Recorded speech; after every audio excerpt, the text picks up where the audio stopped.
Father J.P. Heath here, and today I'm privileged to stand with Amy Johnson.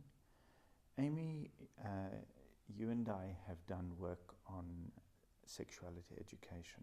Mm-hmm. And one of the big areas of concern at the moment is how faith communities tackle the reality of birth control and termination of pregnancies.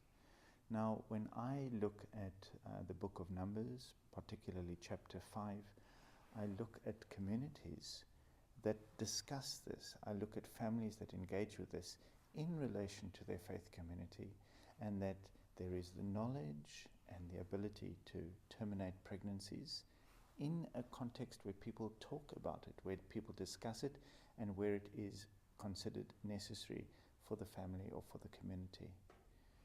How does the material that you and I have been working on relate to some of those dynamics? Well, I think there's a few ways.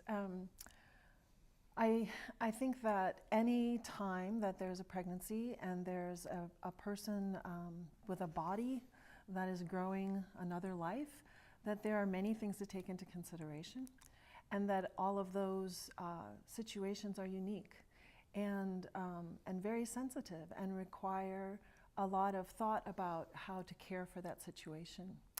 I don't believe that it is that there's able to be one rule or one situation that works for every one of those scenarios. And I believe that if we cannot talk about these types of things in our communities of faith, then what are our communities of faith for?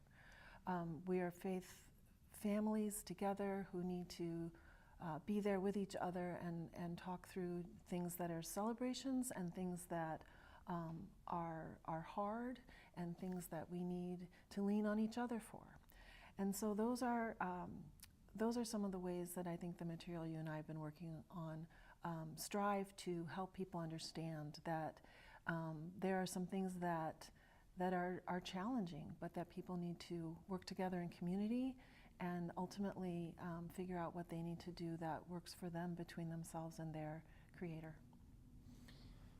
One of the things that we have seen, and I give, for example, the situation in Tanzania, Mm-hmm. is that when pressure is put specifically on young girls, a societal setting is created that puts them into a greater vulnerability. And I'm talking at the moment, for instance, of the concept that President Magufuli introduces, that any girl who gets pregnant should not be allowed to go back to school. Mm-hmm. Now then you get people who want to be in school. We both know you can't get pregnant on your own. Mm-hmm. It takes two. It does. And yet, again and again, we see a situation where it is the girl who has to pay the price, who is made a victim. What does bodily integrity and making choices for yourself have to do with that? Well, I think that's pretty complicated, because I think that when we talk about bodily integrity and bodily autonomy, we need to be teaching that from a very, very, very young age. And that not only do the girls and the boys and any gender need to understand what that means, but that needs to be reinforced as a lifelong situation. And that can start very, very early with young children in terms of what we do or say if there's any kind of touch that isn't loving and caring and consensual. So I think that it's important to talk to everybody about that, and that we can't focus on one gender and hold one gender responsible.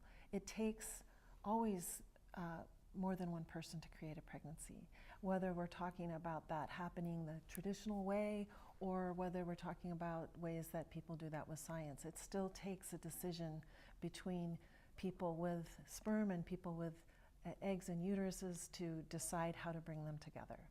And if those things are not fully chosen by each person, then that's not okay. And I think that in our faith communities, we have a responsibility to talk about that. I think in our societies, we have a responsibility to talk about that. And that having silence around these topics in any context is life-threatening to everyone. I remember when my wife and I were going to have a child, and we went to a doctor. She was older already in her first pregnancy, and we were offered an amniocentesis, and the reality that if this was a child who was determined to have Down syndrome, then there was the legal possibility of an abortion. Mm-hmm. That was a choice that we were given. We were given information, and we could then own the decision for ourselves. Mm-hmm. How important is it to be able to give people information that allows them to make informed decisions for themselves? That's crucial. I don't think that, how can people make decisions if they don't have the information? They're not going to be able to make a well-informed decision. They're not going to be able to make a decision that takes into account all of the risks and challenges, whether those are physical risks, or spiritual risks, or mental, or whatever. But not having information is not helpful. That's a value that I hold very, very strongly, and as does the curriculum that we work with. Mm-hmm. That people deserve information, that more information is helpful, not harmful. And then again, back to your point about making decisions in community and in faith community. Those are places where we need to talk about that, but we need to talk about it with all of the information and not just part of it or some of it. And that's a concern I have about some places today where there's only partial information given or incorrect information given. That is not respectful to anyone. It certainly doesn't hold that they are able to make their own decision and have autonomy, and it's patronizing. So that doesn't hold with my faith beliefs or many faith beliefs that I'm aware of. We don't believe that we have heard all the questions, and we certainly don't believe that we have all the answers.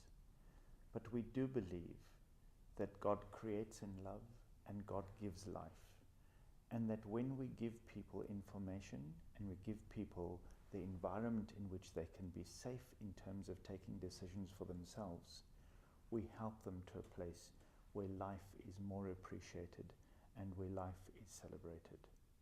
So, as we talk about these difficult issues, it's information and it's safe dialogue space that enables us to be more creative in the way in which we approach these very sensitive issues. Thank you, Amy. Thank you, JP.